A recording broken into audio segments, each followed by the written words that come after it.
Hi and hello ladies and gentlemen. Yes, நாளைக்கு நம்மளுக்கு office இருக்குன்றதுனால இன்றைக்கி நம்ம பேக் பண்ணிட்டு நம்ம சென்னை போகணும். ஸோ அந்த படி நான் ஒரு 3 o'clock கிளம்பிடுவேன். எப்பவுமே இப்போ ஒரு 11:45 ஆகுது. அண்ட் எனக்கு எப்பவுமே தோணும் சென்னைக்கு போகிறோம், பட் ஆனால் ஏன் இவ்வளோ சென்னை எக்ஸ்பென்சிவாக இருக்குது அப்படின்னு சொல்லிட்டு. பட் விடுங்க, அது ஆக்சுவலி ஏதோ புலம்பணுன்ற மாதிரியே புலம்புற மாதிரி எனக்கு ஃபீல் ஆகும் எப்பவுமே.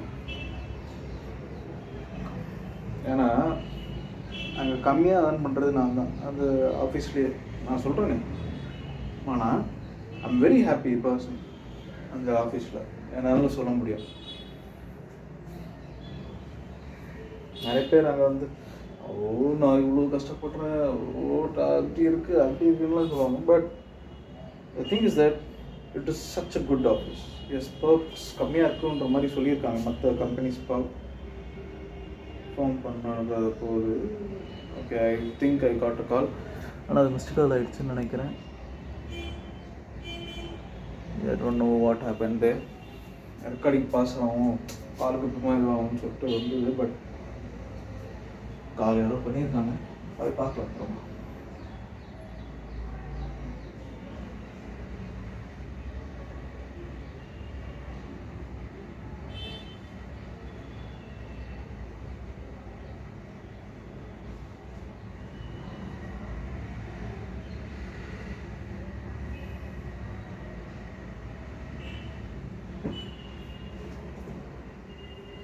நீங்கள் யோசிக்கலாம், ஏன் அருண் உன் ஊரில் வந்து வேலை கிடைக்கலையா அப்படின்னு சொல்லிட்டு. என் ஊரில் எனக்கு கிடைச்ச வேலை வந்து என்னுடைய படிப்புக்கு கொஞ்சம் கம்மியான வேலையாக கிடச்சிது. அதை வந்து நான் ஒர்க் பண்ணேன், எல்லாருக்குமே தெரியும். என்னுடைய வீடியோஸ்லாம் பார்த்தீங்கன்னா உங்களுக்கு தெரியும். அது ஒரு லெவலுக்கு மேலே என்னால் முடியலை. என் உடம்புக்கு வந்து அது முடியலை. என்னால் ஃபிசிக்கலாக முடியல, மென்டலாக என்னால் முடியல அந்த ஒர்க்கு. நீங்கள் கேட்கலாம், இப்போ போகிற ஒர்க் மட்டும் உங்களுக்கு ஃபிசிக்கலாக மென்டலாக முடியுதா அப்படின்னு சொல்லிட்டு. The answer is S.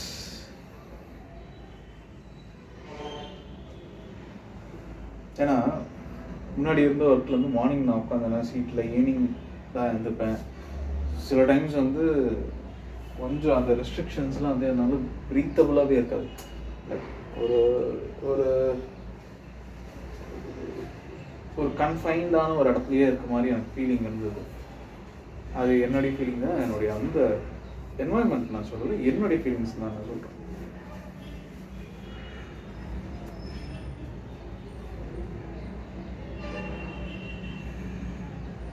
But இப்போ இருக்கிற இடத்துல I have all the freedom, I can do anything. அவங்களுடைய விஷயம் என்னன்னா, சர்வீஸ் இண்டஸ்ட்ரியில் இருக்கீங்க, ஸோ சர்வீஸ் பண்ணுங்க, அவ்வளோதான். Which was the bar was so low. And எனக்கு சர்வீஸ் பண்ண பிடிச்சிருந்தது. எனக்கு அது தெரியும், என்னால் முடியும், சர்வீஸ்லாம் எனக்கு ரொம்ப பிடிக்கும் அப்படின்னு சொல்லிட்டு. ஏன்னா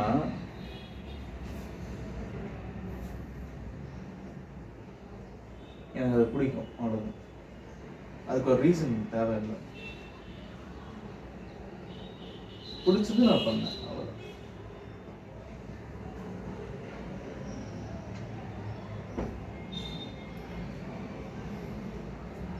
என்னை எக்ஸ்ப்ளாய்ட் பண்ணாமல், எனக்கு அது பிடிக்கும்னு சொல்லிட்டு என்னை எக்ஸ்ப்ளாய்ட் பண்ணாமல் என்னை ஃப்ரீடமாக வந்து விட்டுருக்காங்கன்ற போது ஐ கேன் பெர்ஃபார்ம் வெல்.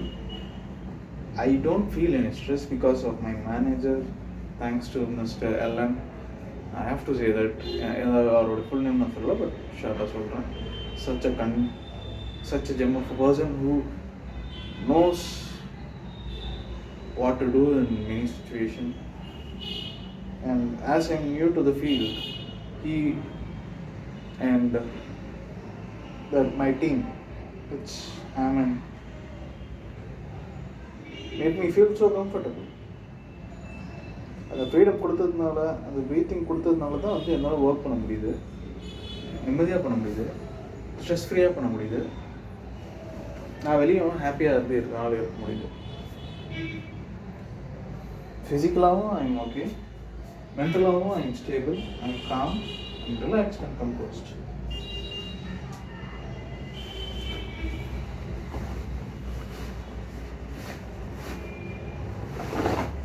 யோசிப்பேன், ஃபஸ்ட்டு நான் இங்கே ஒர்க் பண்ணிட்டு வேறு கம்பெனியில் ஒர்க் பண்ணியிருந்தா என்ன இருக்கும் அப்படின்னு சொல்லிட்டு ஐ டோன்ட் நோ. ஏன்னா ஃபஸ்ட்டு நான் ஒர்க் பண்ண கம்பெனியில் வந்து நான் வந்து அங்கே இருந்து என்னோட டெஸ்டினேஷன் இருக்கான், நீ இங்கே ஒர்க் பண்ணிட்டேன்னா எங்கே வேணாலும் நீ ஒர்க் பண்ணிடலாம் அப்படின்னு சொல்லிட்டு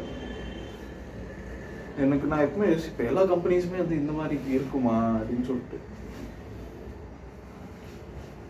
எல்லா கம்பெனிஸும் எப்படி இருக்குது அப்படின்னா, how did my parents work, ஏன்னா என் ஃபாதர் ரிட்டையர் ஆகிட்டாரு, how did it work for that long and how was he able to produce results even though he was working for the same company for that long period.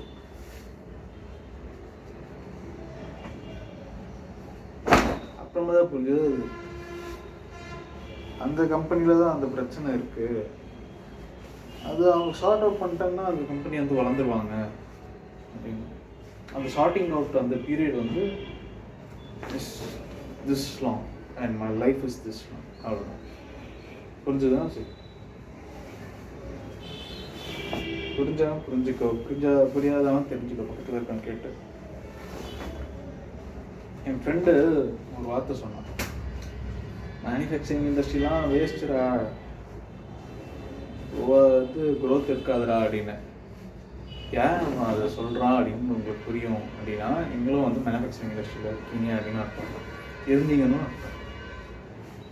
S மக்களே, manufacturing இண்டஸ்ட்ரியில் இருக்கிற அந்த stress pressure ID கம்பெனிலேயே நீங்கள் பார்க்கலாம்.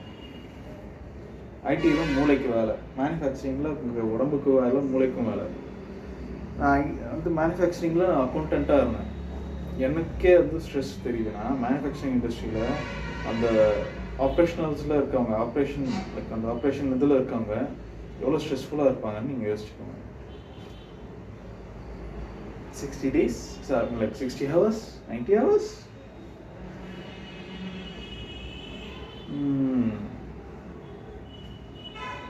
சரி சரி சரி, உங்களுக்கு எவ்வளோ சம்பளம்? உங்களுக்கு எவ்வளோ சம்பளம் வருது?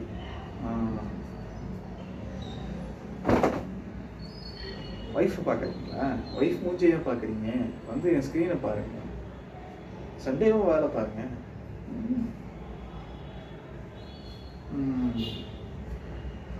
I used to work காலையிலேருந்து நைட் வரைக்கும் 8 மணி நேரம் எவ்ரிடே, 20 வருஷமா.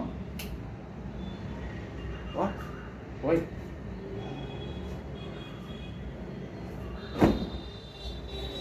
நான்லாம் எவ்வளோ பெரிய மிடில் கிளாஸ் தெரியுமா? என் பேரனுக்கு கஷ்டப்படக்கூடாதுன்னு சொல்லிட்டு ஜஸ்ட் ஒரு 200 crores மேலே வந்து நான் ஷேர்ஸ் வந்து வச்சுருக்கேன் அவனுக்கு.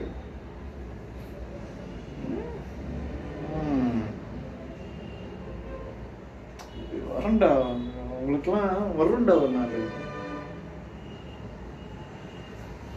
ஹியூமன் ரைட்ஸ் மீறும் போது உங்களுக்கு வாய் கூசாமல் வந்து நீங்கள் சொல்கிறீங்களா ஹியூமன் ரைட்ஸை நாங்கள் ஈஸியாக மீறுறோம் அப்படின்னு சொல்லிட்டு? புரியல, எப்படி உங்களுக்கு, யார் உங்களுக்கு அந்த ரைட்ஸ் கொடுத்தா? எப்படி நீங்கள் அதை பண்ணுறீங்க? லீகலாக அது லீகல் ஆக்ஷன்ஸ் எதுவுமே இருக்காது அவங்களுக்கு, லீகல் ப்ரொடெக்ஷன்ஸ் எதுவுமே இருக்காங்க. எக்கனாமிக் ஸ்லோ டவுன் ஆச்சுன்னா நீங்கள் சொல்யூஷன் கண்டுபிடிக்கணும். காசு அவ்வளோ கொடுக்குறாங்க உங்களுக்கு. cutting down people and improving profit doesn't make any sense. economic slowdown இருக்காங்க, ஏன், என்ன சொல்யூஷன் நம்மளுக்கு? நம்மளுடைய க்ரோத் எப்படி, அது நம்மளோட இம்பேக்ட் எப்படி இருக்கும், நமக்கு ஷேர் ஹோல்டர்ஸ் கிட்ட எப்படி அதை எக்ஸ்பிளைன் பண்ணணும்?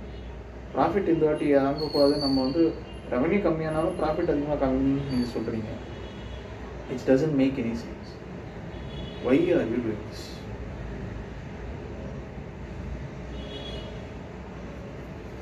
ஐடியா எல்லா ஃபீல்ட்லையுமே அப்படி தான் இருக்குது. மெடிசன் ஃபீல்ட்லேயும் இருக்கும், ஒரு நாளைக்கு 10 ஆப்ரேஷன் பண்ணும், பேஷண்ட் தான் ஆப்ரேஷன் பண்ண முடியும்.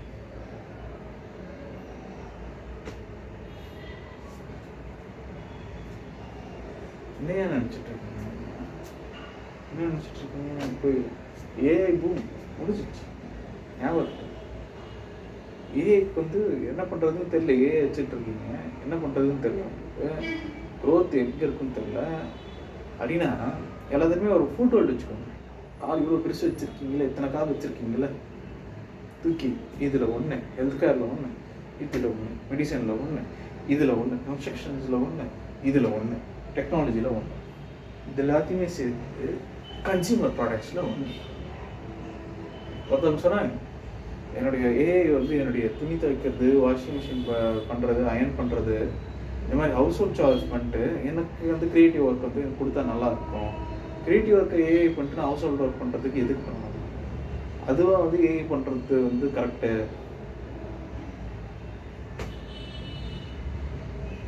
ஏஐ அப்படி தான் யூஸ் பண்ணுவேன். யூஸ் பண்ண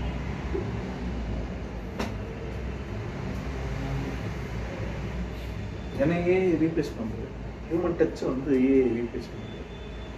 என்னை தேடி வரவங்க என்னுடைய ப்ராடக்ட்ஸ் எல்லாமே என்னுடைய ஹியூமன் டச், என்னுடைய டச் இருக்குது. நான் உட்காந்து எக்ஸ்பிளைன் பண்ணுறேன். அதுக்கு தான் வந்து அந்த கன்வீனியன்ஸ்க்கு தான் வந்து இது பண்ணுறோம். There are 3 things: convenience, time, money. Comfort, product, quality, technology, advancements, your human touch in everything. எனக்கு புரியல மக்களே, எல்லாம் கன்ஃபியூசிங்காக இருக்குது. ஏன் அப்படி எல்லோரும் இருக்குங்க? Why is this like that? So இதுக்கு உங்களுக்கு ஏதாச்சும் சொல்யூஷன் தெரியலாம், கமெண்ட் பண்ணுங்கள். பாய்.